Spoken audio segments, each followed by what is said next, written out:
पहले तो पता ही नहीं था कि इंजीनियर और डॉक्टर बनते कैसे हैं। हमने गांव में ये सीखा था कि ओनली फौज और मास्टर, बाकी हमें पता नहीं होता कि नीट और जेईई क्या होता है। अपने सपनों के साथ धोखा कर रहे हैं। अगर मोबाइल आप चला जी रहे जी हैं, जी। अपने घर वालों के साथ धोखा कर रहे हैं, वो कब आपका टाइम खा जाएगा आपको पता ही नहीं चलेगा। रजनीश जो भी है जी आज बनना है तो वो हमारे लिए तो पीसीपी की वजह से ही बना है। जी नमस्कार, पीसीपी सीकर से मैं प्रकाश बीचर। महाभारत में लिखा है कि सत्य से सूर्य तपता है, सत्य से आग जलती है, सत्य से वायु बहती है, सब कुछ सत्य में ही प्रतिष्ठित है। और आज एक सत्य घटना पर आधारित डीडवाना परगने के क्यामसर गांव की एक कहानी लेके मैं आपके बीच आया हूं। कहानी उस फौजी पिता के बेटे की है जिस पिता ने माँ भारती की रक्षा के लिए हमेशा अपने आप को समर्पित कर रखा, जिस परिवार की तीन तीन पीढ़ियां भारतीय सेना में रही हैं। आज के स्टूडियो के हमारे बीच खास मेहमान के रूप में क्यामसर गांव का रजनेश खोकर नाम का एक छोटा सा बालक, जिसके पिता श्रीमान जयचंद जी खोकर जो भारतीय सेना से रिटायर्ड हैं। हमारे बीच इनके दादाजी श्रीमान तिलोकाराम जी भी मौजूद हैं, आप भी भारतीय सेना से रिटायर्ड सूबेदार पोस्ट से रिटायर्ड हैं। बगल में इनके चाचा जी श्रीमान सुभाष जी भी हमारे बीच मौजूद है जो वर्तमान में भारतीय सेना में है। जिस परिवार की तीन तीन पीढ़ियां भारतीय सेना में रही हैं उस परिवार का इतिहास बड़ा गौरवशाली है। आप सोचिए कि तीन तीन पीढ़ियां भारतीय सेना में रहने के बावजूद रजनेश नाम का ये छोटा सा बालक भारत की आईआईटी जगत में चला जाता है। ये कहानी 2005 से स्टार्ट होती है जब जयचंद जी खोकर के घर में किलकारी गूंजती है और रजनेश नाम के एक छोटे से बालक का जन्म होता है। माता पिता के मन में ऐसा कभी नहीं था कि मेरा बेटा कभी ऐसा कुछ कर जाएगा कि मेरा मान इस भारत की आईआईटी जगत में भी बढ़ेगा। पर रजनेश नाम के इस बालक के अंदर एक जिद एक जुनून था और वो जिद वो जुनून इस बच्चे को अपने गांव की सीमाओं को लांघते हुए सीकर शहर ले जाता है। सीकर में आप पीसीपी चले जाते हो और पीसीपी के बाद में आज भारत की आईआईटी जगत में एक फौजी पिता का बेटा अपने सपनों की कहानियां लिख रहा है। सबसे पहले मुखातिब होते हैं रजनेश से। रजनेश पीसीपी पालवास रोड का होनहार छात्र है। 2023 के बैच में आप सिलेक्टेड होके भारत की आईआईटी जगत बनारस हिंदू यूनिवर्सिटी के अंदर अभी आप आईआईटी कर रहे हो। तो रजनेश के लिए एक छोटी सी चीज़ और बताऊं, 8वीं क्लास तक लोसल कस्बे में पढ़ने वाला रजनेश 9th और 10th प्रिंस सीबीएसई एकेडमी से करता है और 10th के बाद में 11th 12th का सपना आईआईटी का बन जाता है और आप पीसीपी के कैंपस में आईआईटी नीट का फाउंडेशन कोर्स करते हो। 12th के साथ ही पहले प्रयास के अंदर आप भारत की आईआईटी जगत में चले जाते हो। रजनेश, आपकी सफलता की इस मिठास के लिए संपूर्ण परिवार को पीसीपी की तरफ से बहुत बहुत बधाई। कैसा लग रहा है रजनेश आज? सर बहुत अच्छा लग रहा है, मतलब बहुत प्राउड फील होता है। आपके पिता भारतीय सेना से रिटायर्ड है, आपके दादाजी भारतीय सेना से रिटायर्ड है, आपके जस्ट बाईं तरफ आपके चाचा जी सुभाष जी बैठे हैं, आप भारतीय सेना में हो। जिस परिवार में तीन तीन फौजी हैं, जिन फौजियों ने इस माँ भारती की रक्षा के लिए देश की सीमाओं को बड़ा करने का काम किया, आखिर एक फौजी पिता के बेटे का सपना भारत की आईआईटी जगत में कैसे आना हुआ? सर पहले तो नहीं था, उसके बाद में पता चला। मतलब पहले मैं प्रिंस एकेडमी में गया, जी जी। उसके बाद में पता चला। पहले तो पता ही नहीं था कि इंजीनियर और डॉक्टर बनते कैसे हैं। ठीक लगा बात कि है। बहुत बहुत ज़्यादा आगे पढ़ने के बाद में बनते हैं। जी। ये पता ही नहीं था कि 12th के साथ ही एग्ज़ाम लगती है, उसी में बन जाते हैं। अच्छा अच्छा, पहले ये नहीं मालूम था? पहले नहीं मालूम था सर।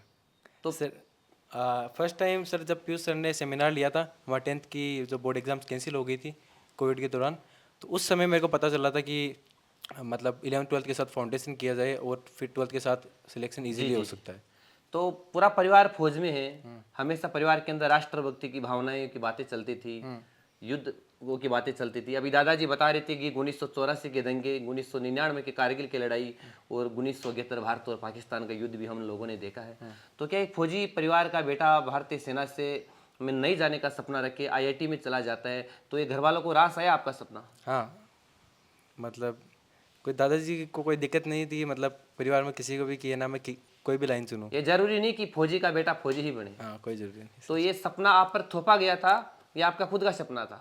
सर ये सपना तो मेरा खुद का ही था, लेकिन ऐसा था कि पापा का ऐसा था कि मैं सिपाही नहीं बनूँ आर्मी में, अगर आर्मी में ऑफिसर बनता हूँ ठीक है, तो वो भी चलेगा। तो आप मुझे आपकी थोड़ी सी के जर्नी के बारे में बताइए। जब आप 9th 10th सीबीएसई एकेडमी से करते हो, 11th 12th PCP Palwas road से आप फाउंडेशन करते हो, फिर आज आप बीएचयू बनारस हिंदू यूनिवर्सिटी के अंदर चले जाते हो, अब तक आपका सफ़र कैसा रहा? बीच में किस प्रकार की रुकावटें, बाधाएं, विघ्न आपके सामने आए? तमाम चीज़ों के बारे में आप सारगर्भित तरीके से हमारे दर्शकों को बताइए आप। सर जब शुरू में कोचिंग ज्वाइन की थी जी तो सर शुरू में मतलब ऐसा था कि 2-3 महीने तो कुछ समझ ही नहीं आ रहा था ठीक है। ऐसा, और शुरू में बहुत ज़्यादा प्रेशर था फिर धीरे धीरे सर टीचर की जो गाइडेंस फॉलो की जी उससे सर मतलब चीज़ें ईजी होने लग गई। ठीक है। जो पहले शुरू में समझ नहीं आता था वो फिर बाद में समझ आने लग गया, क्योंकि सर ने बोला था कि अगर आपको अभी 40-50% आ रहा ठीक है, बात आपने आपने एफर्ट मारे है, किसी चीज़ में ट्राई किया है, तो वो बाद में 100% तक होने लग मतलब जाएगा। लगभग 2 महीने तो आपको सिस्टम में ढलने में टाइम लग गया ये होगा। सर। आपकी रैंक कब बनने लगी वहाँ पर? सर रैंक तो सर शुरू में तो सिर्फ पेपर ही छूट जाता था, अच्छा, पेपर ही छूट जाता था, टाइम मैनेजमेंट नहीं कर पाते थे बिल्कुल आप। नहीं कर पाते थे। फिर कैसे हुआ? सर फिर पता चला कि जो क्वेश्चन अगर आपसे 5 मिनट में हुआ है वही आपके लिए काम का क्वेश्चन है। जी जी अगर उसके वो आप ज़्यादा टाइम दे क्वेश्चन कर रहे हो तो वो आपको कभी काम नहीं आएगा वो क्वेश्चन। ठीक बात है। और फिर ऐसे करते करते मतलब ज़्यादा से ज़्यादा क्योंकि टेस्ट मेन देने पे। एग्जाम के अंदर टाइम मैनेजमेंट भी बहुत महत्वपूर्ण चीज़ होती है। ये सर जितनी ज़्यादा टेस्ट दोगे उतने ज़्यादा आप टाइम मैनेजमेंट को ढंग से कितने टेस्ट दिए लगभग 2 सालों के भीतर 11 12 के साथ आपने पीसीपी के अंदर? हर वीक में से 2-3 टेस्ट तो आराम से हो जाते थे। आप हमारे दर्शकों को एक चीज़ ये भी बताइए कि आपके ऑल इंडिया में कौन सी रैंक थी, आपकी कैटेगरी के अंदर कौन सी रैंक थी, जेई मेंस और एडवांस के बारे में पूरी चीज़ बताइए। आप जेई मेंस भी आपने क्वालिफाई किया, क्या स्कोर रहा है, एडवांस का क्या स्कोर रहा, वो सारी चीज़ें आप बताइए एक बार। जेई मेंस में मेरा स्कोर 98.47 था, जो मतलब उतना अच्छा स्कोर। 98.47 का स्कोर बहुत बड़ा स्कोर होता है अपने आप में। सर मैं तो उसको उतना बड़ा नहीं मानता था अच्छा सर, क्योंकि सर उसमें रैंक उतनी अच्छी नहीं आती, जितना बड़ा स्कोर दिखता है उतनी अच्छी रैंक नहीं होती है। ठीक है। 17,000 रैंक आई थी, 17,000 जी। तो सर उस 17,000 रैंक से सर वो रैंक 6,900 में तबदील हो गई थी। ठीक है, कैसे हुई तब्दील? सर वो ऐसा था कि जेई मेंस और जेई एडवांस की तैयारी में फ़र्क होता है। फर्क होता है, बिल्कुल बिल्कुल। एडवांस का क्या रहा आपका? एडवांस का सर 140 स्कोर 140 था, और ऑल इंडिया रैंक 6,981 थी। जी जी जी जी।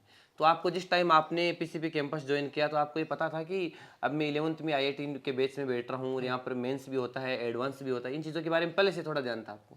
सर इतना पहले से कुछ ध्यान ही नहीं था, पेपर पैटर्न भी नहीं पता था, वो वहाँ जाके ही सर सब कुछ पता चला। जेई का मेंस का पेपर पैटर्न क्या होता है, किस प्रकार का होता है? सर हमको पहले 25 क्वेश्चंस आते थे। ठीक है। मतलब फिजिक्स केमिस्ट्री और मैथ के। 25 फिजिक्स, 25 केमिस्ट्री और 25 मैथमेटिक्स की। अभी अभी पैटर्न ऐसे चल रहा है कि सर 30 क्वेश्चन आते हैं, ठीक है। 20 क्वेश्चन कंपलसरी होते हैं, जी जी जी। और 10 क्वेश्चन न्यूमेरिकल बेस्ड होते हैं, जिनमें अपन को डायरेक्ट आंसर लिखना होता है, और केवल 5 क्वेश्चन उनमें से अटेम्प्ट करने होते हैं। जी। मतलब टोटल 90 क्वेश्चन आते हैं, 275 करने होते हैं। मेंस का पेपर कितने नंबर का होता है आपका? 300 300। और एडवांस का? 360। उसमें क्वेश्चन वाला किस प्रकार रहता है सिस्टम? सर उसका पैटर्न फिक्स नहीं होता है, वहीं जाके पता चलता है। दोनों मेंस और एडवांस से पेपर की कंपैरिजन करें, अपन तुलना करें, तो कौन सा हार्ड है, कौन सा इजी पड़ता है? सर एडवांस ही टफ पड़ता है। एडवांस टफ पड़ता है और वो मेंस इजी पड़ता है कुछ। हाँ, मेंस में सर बहुत सारी चीज़ें केवल याद करने की होती हैं। ठीक है। एडवांस में सर डाइट मतलब आप याद कम, प्रैक्टिस डिपेंडेंट तो ज़्यादा होता है। पूरा भारत आपको देख रहा है, 7 समंदर पार आज के इस वीडियो का संदेश जा रहा है। जो विदेश की सरजमी पर भी हमारे यहाँ के राजस्थान के लोग बैठे हैं वो भी इस कार्यक्रम को देखेंगे। आप अपने अनुज छोटे भाई बहन जो भी है उनको आप आईआईटी और जेईई में जाने का एक मूल मंत्र बताइए कि किस प्रकार से तैयारी की जाए, किस प्रकार से आपका टाइम मैनेजमेंट हो, क्या डिसिप्लिन होना चाहिए आपका, कैसे आपका पेरेंट्स के साथ व्यवहार होना चाहिए, किस प्रकार टीचर्स के साथ आपका संबंध होना चाहिए कि बच्चा आईआईटी आराम से कर सकता है, क्योंकि सारी चीज़ों का तालमेल मेरे हिसाब से ज़रूरी है। ये सर। बताइए आप। सर फर्स्टली तो सर ना, जो टीचर्स जो बताए, जो पढ़ाया जाए उसको रोज़ जाके रिवीजन करना चाहिए। जी। और उसके बाद रिवीजन सर मोस्ट इम्पोर्टेंट है। घर पे जाके अगर तूने एक बार पढ़ लिया उस चीज़ को तो वो उससे डन है। और उसके बाद में से जितनी ज़्यादा क्वेश्चन प्रैक्टिस की जाएगी उतना ज़्यादा आप उस चीज़ को पकड़ पाएंगे। क्वेश्चन प्रैक्टिस खूब करते थे आप? ये सर। कितनी रफ कॉपियाँ भरी आपने 12th में, 12th फाउंडेशन के साथ? सर इतना ज़्यादा काउंट ही नहीं किया सर। खूब ढेर लगा दिए होंगे। ये सर। अच्छा, बहुत बढ़िया। अब एक बार मैं आपके दादाजी से मिलना चाहूँगा। दादाजी नमस्कार, जय हिंद। जय हिंद, नमस्कार। दादाजी श्रीमान तिलोकाराम जी भारतीय सेना से रिटायर्ड सूबेदार हैं। एक फौजी दादाजी जिनके हमेशा मन के अंदर राष्ट्र प्रेम की भावना जगी रहती है। पोते की बड़ी सफलता को लेकर आपके क्या विचार हैं? बड़े पोते की हमारे को तो था आर्मी के अंदर अफसर बनाए। जी जी पर जी। इसने अफसर बनने से मना कर दिया। क्या कहा? बोला ये एनडीए में पास भी हुआ प्रिंस एकेडमी से, फिर वो नहीं हुआ, दो बार IIT में पास आप हुआ। पास कर लिया एनडीए एग्जाम? चले जाते तो भारतीय सेना में लेफ्टिनेंट बन जाते आज, पर ये भी अच्छा फिर मौका इसका वो नाल को मन में नहीं था, ये बोला मैं करूंगा तो ये प्राइवेट जॉब जेई एडवांस ही करूंगा, ये मिला। जी जी जी, आईआईटी भी करूंगा मैं। बिल्कुल बिल्कुल। तो इसके फिर मैंने तो वो और भी जोर दिया, बोला तू RS बन, IPS बन, बोला नहीं मैं तो यही करूँगा। इसके ऊपर इसका मन नहीं था, हमने तो खूब किया पर इसका विचार ही यही था भाई IIT। कहते हैं कि दादा का अंतिम दोस्त एक पोता होता है और पोते का पहला दोस्त दादा होता है। तो पोते की इस बड़ी सफलता को लेकर कितनी खुशी हो रही है आज? आज बहुत खुशी हो रही है, और खुशी हो रहा तो इसको ये बोलते हैं तो खुशी तो इतनी होती है। मैं बोलता RS की, बोला दादाजी RS तो मैं बाद में बन सकता हूँ, अच्छा अच्छा। अभी पहले मेरे को ये BTech करने दो, आप IIT ये पूरी करने दो। पोता जिद्दी है आपका, पोता जिद्दी है। हाँ जी जी, बोला मैं RS तो कभी कभी बन सकता हूँ। पर आपकी बात हमेशा मानी पोते ने, हाँ मानी, और ये करेगा ये नालो हमेशा मानी। आपके कहे गए संस्कारों पर चला हमेशा। चला क्या, मैं इसको रात को उठा उठा कर इसको चाय पिलाता था, हर 10 मिनट में चेक करता था 8वीं तक। क्या बात है, बहुत बढ़िया। और कहते हैं कि इंसान शिक्षा से पहले संस्कार, कि शिक्षा से पहले संस्कार, व्यापार से पहले व्यवहार, और भगवान से पहले अगर अपने माता पिता को पहचान ले, अपने दादा दादी को पहचान ले, तो उसके जीवन में कोई कठिनाई नहीं आती। और शायद बच्चे ने ऐसा ही किया, माँ बाप के सपनों को पूरा करने के लिए, भारतीय सेना से रिटायर्ड अपने दादा के सपनों को पूरा करने के लिए जी जान से मेहनत की, और उसी का परिणाम, उसी का प्रतिफल ये है कि आज पहले ही प्रयास में ये छोटी सी उम्र का ये बालक भारत की IIT जगत के अंदर अपना नाम गढ़ने के लिए तैयार हो रहा है अपने आप में। बहुत बढ़िया। अब दादी जी राम राम सा, पोता इंजीनियर बन चुका है आपका।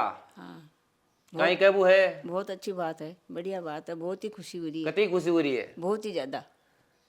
पोता सु काई उम्मीद करो, अब पोता उम्मीद अब बहुत ही ऊंची करिया। ऊंची उम्मीद कर रहे हो। हाँ, बुढ़ापा को सारो बन गो, सारो बन गया। ये लाग रही हो कि बुढ़ापा सुधर गो मारो। मेरे लिए तो पोता शुरू से ही बहुत ज्यादा है। अच्छा कि अच्छा छोटा था तब भी अपनी मम्मी का गाला हुआ पानी नहीं पीता था, अच्छा अच्छा। बोला मेरी दादी गालेगी तभी पीऊंगा। आपके हाथ का ये पानी पीता था? हाँ, अच्छा, इतना गहरा लगा तुम। खाना भी मेरा हाथ का ही खाता था। बहुत बढ़िया, बहुत पानी बढ़िया, ला के देती तो वो वापिस कह तू ला के देगी तभी पीऊंगा। बहुत बढ़िया, बहुत बढ़िया। हाँ, तो अब आज कहीं कब हुए था? ज्यादा ही लाडलो पोता है हमारे वो, बहुत लाडला पोता है। बहुत लाडला। नहीं होता है, मतलब पोते के प्रति दादा दादी का बहुत गहरा प्रेम होता है, और शायद यही प्रेम इस बच्चे को परिवार में एक अच्छा माहौल दिया है, और इस माहौल का ये परिणाम ये है कि आज आपका बच्चा सिलेक्टेड हो गया। जी थैंक यू। सुभाष जी, आप रजनीश के चाचा जी हैं, आप वर्तमान में भारतीय सेना के अंदर हैं। हाँ सर। आप बताइए कि आज की इस वर्तमान परिप्रेक्ष्य में, आधुनिकता के इस बदलते भारत के दौर के अंदर, वैसे शिक्षा बढ़ी है पर संस्कार घटे हैं। पर आपके प्रिंस एजू हब सीकर की बात करें तो यहाँ पर शिक्षा और संस्कार का निर्माण बहुत अच्छे से हो रहा है। तो PCP के बारे में आपका क्या कहना है? सबसे पहले मैं PCP को धन्यवाद देना चाहता हूँ, क्योंकि हमने गांव में ये सीखा था कि ओनली फौज और मास्टर, बाकी हमें पता नहीं होता कि डॉक्टर क्या होती है और नीट और JEE क्या होता है। जी जी जी। हमें कुछ नहीं पता था कि बस ये होता है क्या है। हम भी पढ़ते थे यहाँ गांव की स्कूलों में, 8वीं 10वीं 12वीं पास कर ली, BA कर ली, B.Ed कर ली, लेकिन बस 2 ही लक्ष्य मिलते थे कि यहाँ तो फौज में जाना है, नहीं फिर मास्टर बनना है। मास्टर बनना है। लेकिन मेरे भतीजे रजनीश ने ये कुछ अलग किया। पता चला कि ये इंजीनियर ये होता है, डॉक्टर ये होता है। पहले ओनली नाम सुनते थे कि डॉक्टर होता है, कोई इंजीनियर होता है, कभी आसपास में कोई बनता नहीं था, पता नहीं था कि कैसे बनता है, कैसे नहीं बनता, तैयारी कैसे करते हैं, कैसे नहीं करते। लेकिन रजनीश की ये थी, बचपन से ही इसका पढ़ाई का ऐसा लगाव था सर जी। जैसे ही मतलब सुबह इसको ये मम्मी को बोलता है, दादी को बोलता है कि मुझे सुबह 5 बजे उठना है, ठीक है। सुबह 5 बजे नहीं उठता, इसको नहीं जगा, भूल जाते जगाना हम, तो फिर ये रोता, मुझे क्यों नहीं जगाया, मुझे याद करना था, मुझे पढ़ना उसी था। बच्चे को होता है जो बच्चा मेहनत करना चाहता है, वो चीज़ है। ये हमेशा रात को 3 बजे को बोल देता कि 3 बजे उठा देना मेरे को। रात को 3-3 बजे उठ के पढ़ा। हाँ, टाइम की और इसको कहते हैं कि जब पढ़ते पढ़ते रातें छोटी लगने लगे तो समझ लेना कि जीत का जुनून सर पे सवार है, और ऐसा ही रजनीश ने किया। जी सर। इसका सर ऐसा था, इसको न तो कुछ सोने का पता रहता था न कुछ खाने का। अगर ये पढ़ते पढ़ते इसको 5-6 घंटे हो जाते तो उसको बोलना पड़ता कि तू भी सो जा, ठीक तब तो सोता था ये। खाने के सुलाना पड़ता कि हाँ, सो जा। सो जा भी। फिर खाने के लिए बोलते कि तू खाया नहीं, कुछ खा ले, फिर खाता ये।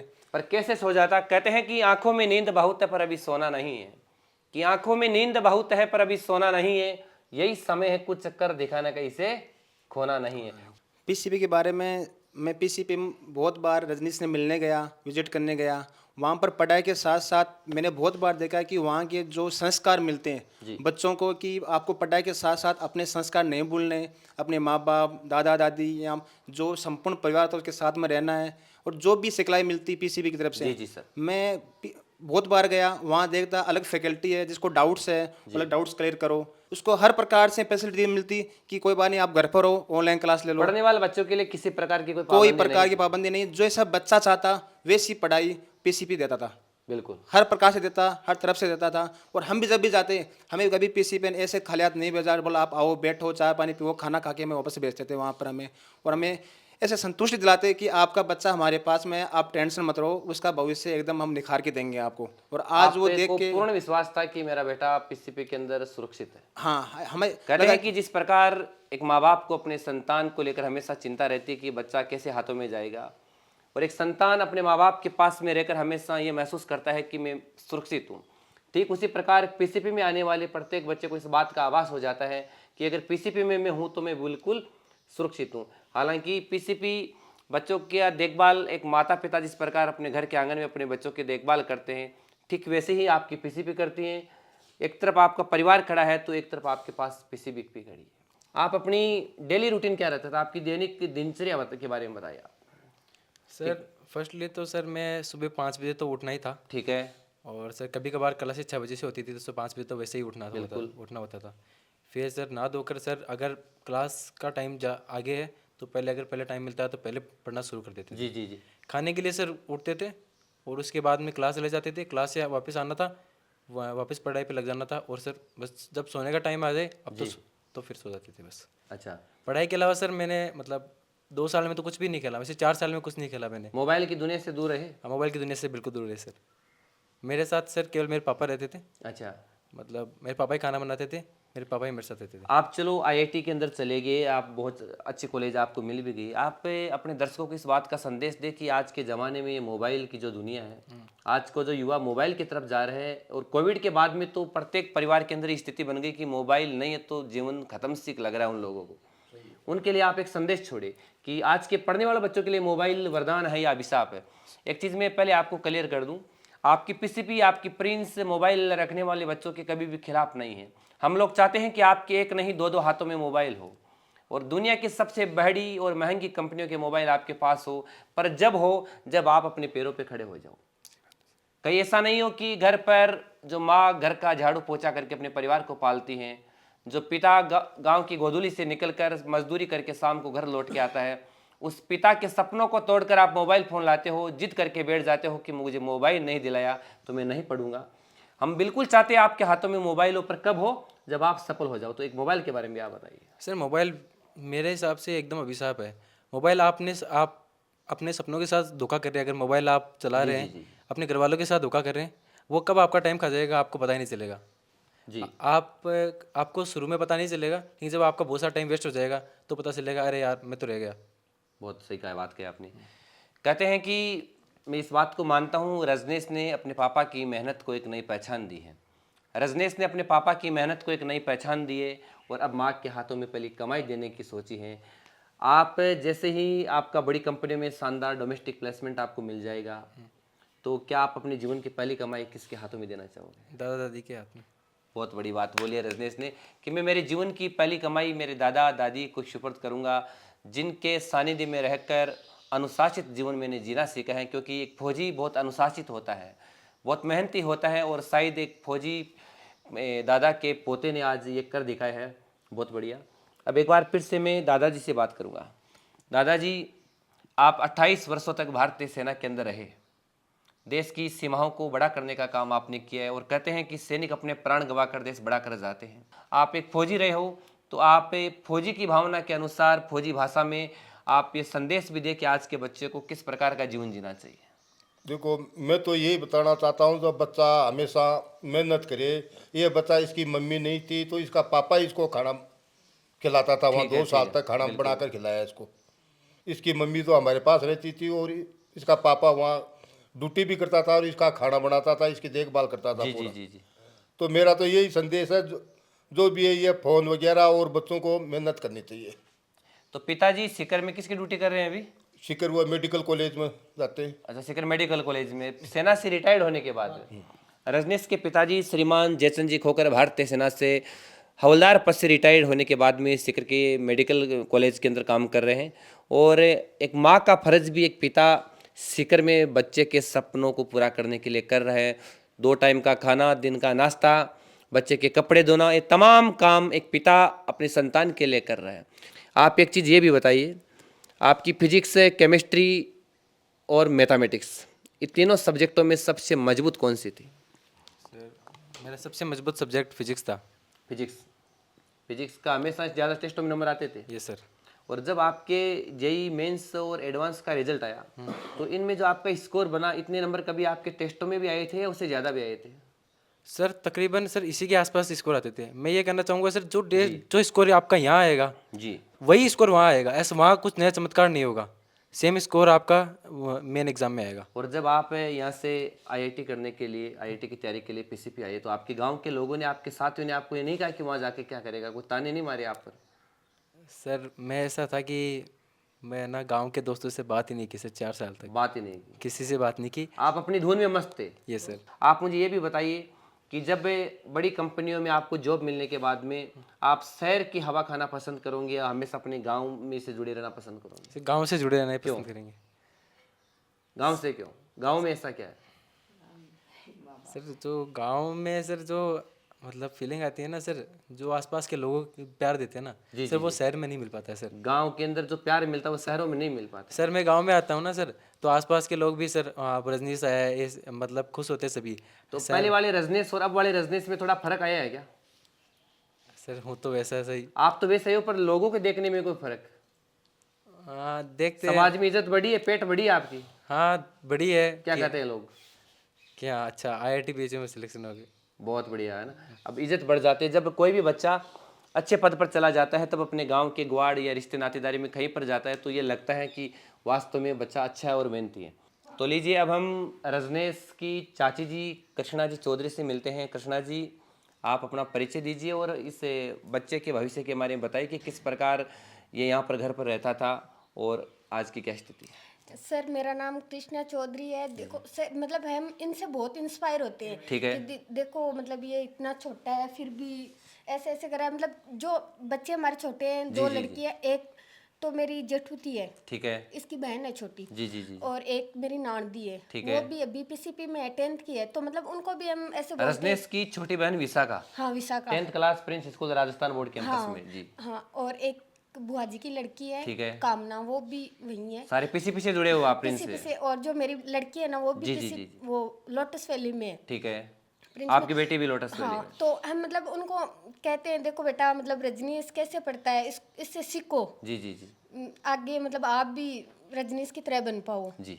तो मतलब हम बहुत खुश है कि मतलब 12th के साथ ये करना बहुत बड़ी बात है ठीक है। रजनीश के लिए। और हमारे तो आप क्या करते हो? मैं तो शेखावाटी कॉलेज से बीएड कर रही हूँ। शेखावाटी कॉलेज से बीएड करे हो, राजस्थानी पहनावे में आप हमारे दर्शकों को दिख रहे हो। आप भी जो आज के ज़माने के अंदर जो बेटियां पढ़ना चाहती हैं, उनके बारे में एक अच्छा संदेश छोड़िए कि बेटियों को किस प्रकार के माहौल में रहना चाहिए और किस प्रकार तैयारी करे कि एक परिवार का मान भी बढ़ाए।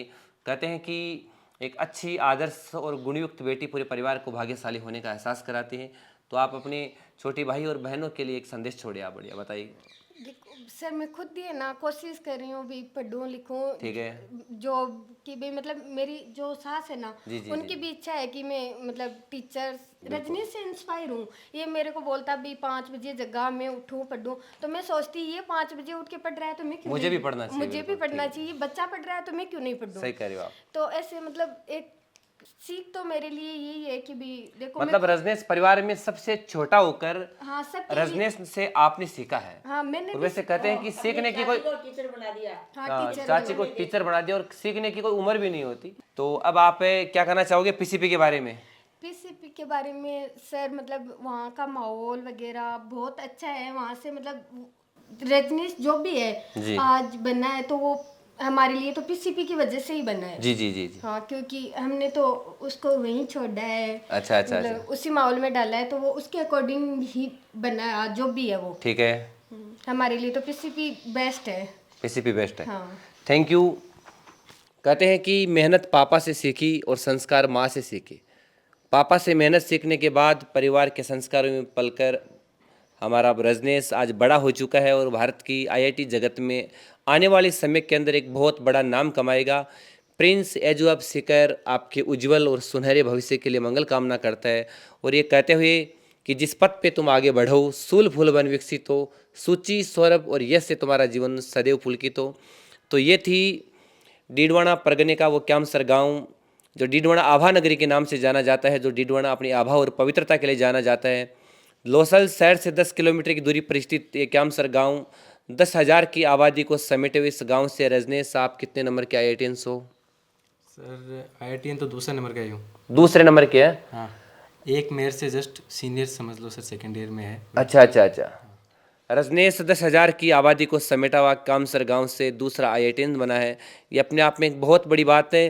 जिस गांव का इतिहास इतना गौरवशाली रहा हो, जिस गांव की भौम से भारतीय सेना के फौजियों की किलकारियाँ गूंजती हैं, तलवारों की झंकार गूंजती हैं, रणबांकुरे जिस गांव की मिट्टी में पैदा हो, उस गांव से अगर भारत की IIT जगत में जाने का कोई बच्चा सपना रखता हो तो निश्चित तौर से आप मान सकते हो कि वो परिवार कितना अनुशासित होगा, उस परिवार में कैसे संस्कार होंगे कि एक फौजी पिता के बेटे ने भारत की IIT जगत के अंदर अपना दबदबा बना दिया है। इसी के साथ आज के इस वीडियो को मैं यहीं समाप्त कर रहा हूँ और तमाम दर्शकों का आपका बहुत बहुत आभार।